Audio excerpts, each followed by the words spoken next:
Miss D, you gonna be a good girl? You're not? What are you gonna do while I'm gone?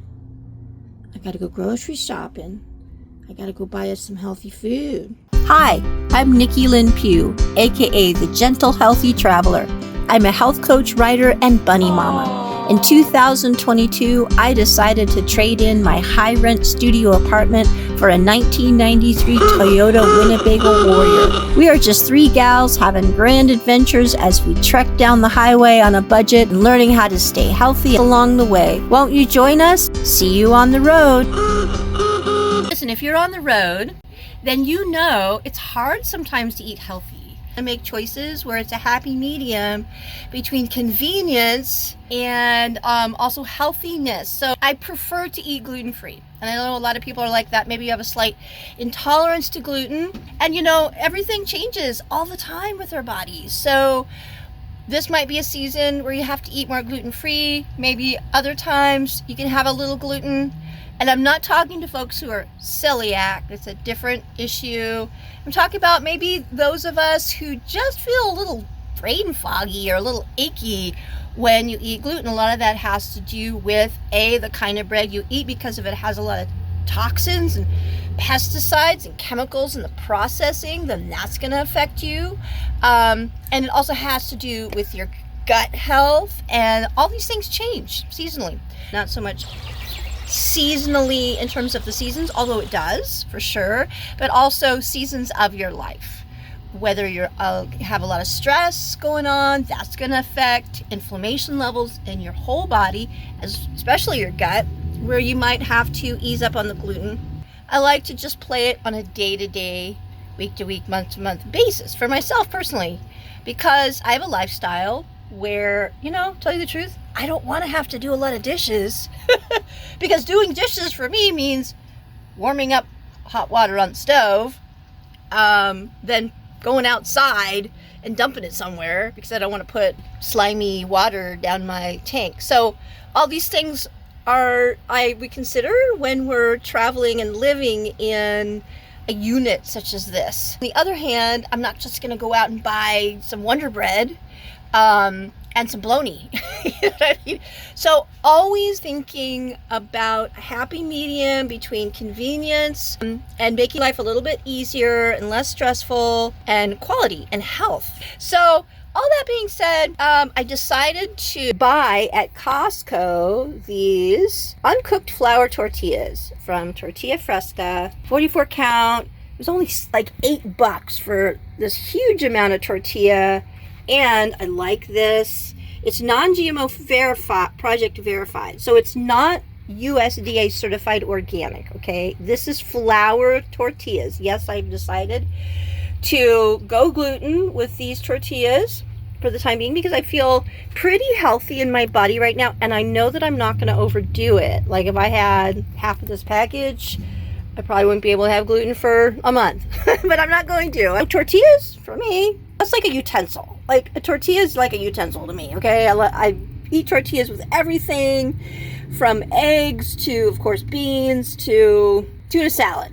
I eat tortillas. It's just how I am. I feel like when I see the non-GMO project verified label on stuff, I know that it's pretty clean. Since it's non-GMO, there's a good chance you don't have the interaction with the glyphosate pesticides. I'm not saying that there's no pesticides in this and there's not other weird stuff in there, but it's probably less. Do I know that for sure? No, but just kind of using deductive reasoning and what I know about non-GMO products. So then it also says made it with non-GMO canola oil, no cholesterol, no saturated fat, zero trans fats, which is good, no preservatives. No preservatives. I'm going to take their word on it. Do I know much about this company? No, but if I'm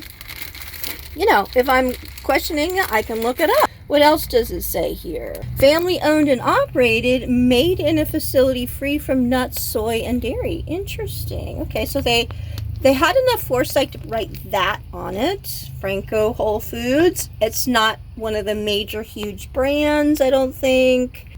And Franko Whole Foods is in San Diego, California. So that's local. These are all pluses for me. I really look at the packaging and marketing. I know that people can BS their way through marketing.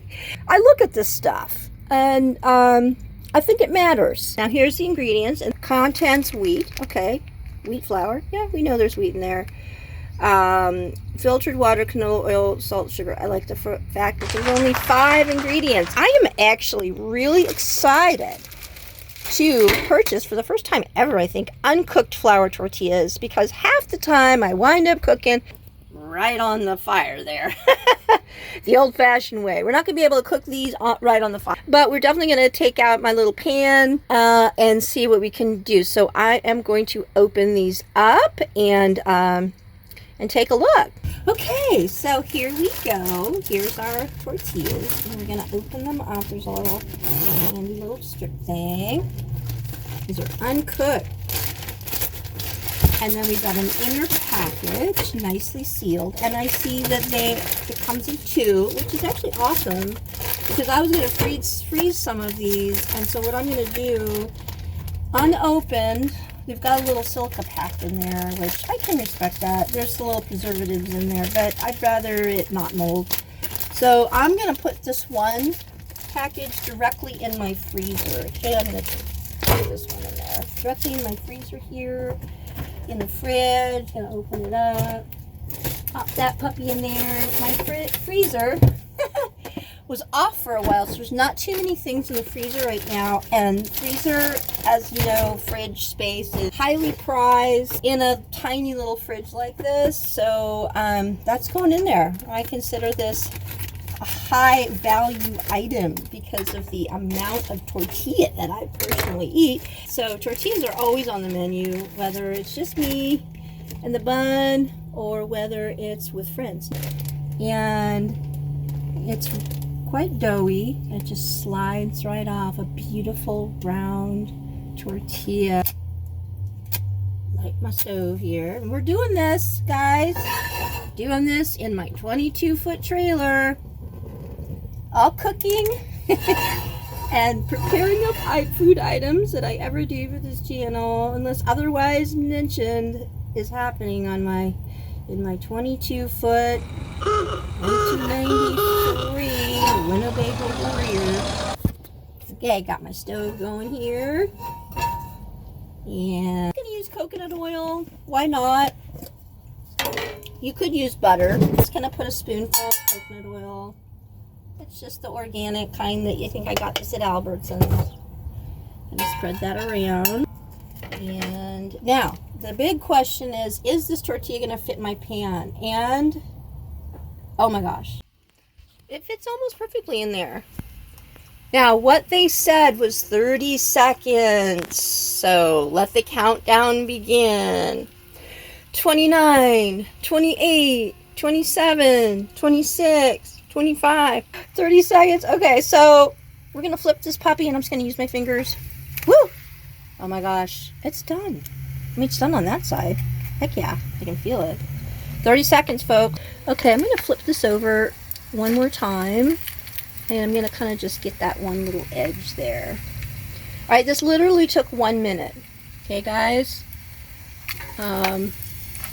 And supposedly, according to them, it says 20 seconds to 30 seconds. This should be done. Just a plain tortilla, as is. If you want your tortilla not crispy, not firm, 30 seconds on each side. But if you want it more crispy, like I like them a lot of the times, yeah, about a minute. Check that out. That's how I like them. Now, don't get me wrong, the other ones, I think that I did for 30 seconds on either side, yes, they were cooked, but just barely. And some people like them like that. Some people like them a little gooey, and you're going to have fun with those. I like them a little bit crispy, and so that's why I'm cooking them a little bit more. Okay. So, now we've got how I like them, nice and brown. Ooh, that's hot. I'm going to get my paper plate here, put them on there. We'll get to the cheese later. Now it's better. Chewy, crispy. Definitely done. What I'm going to do, because they are bland. You know, tortillas in general are bland until you put something on them. And you don't want them to be super tasty in and of themselves because, like I said, it's a utensil. But you want them to have some subtle flavor. And the thing about this brand, it's not as salty as I'm used to, and I like, which is absolutely probably a good thing because I'd rather just put my own salt on it. A lot of people are watching their salt. I use Himalayan pink salt for everything. It has a higher salt index on it, so you don't need a lot of the Himalayan, but so many minerals and stuff in the pink salt. So that's what I choose. Never ever iodized salt. I put a little of that Himalayan salt on it. Let's taste.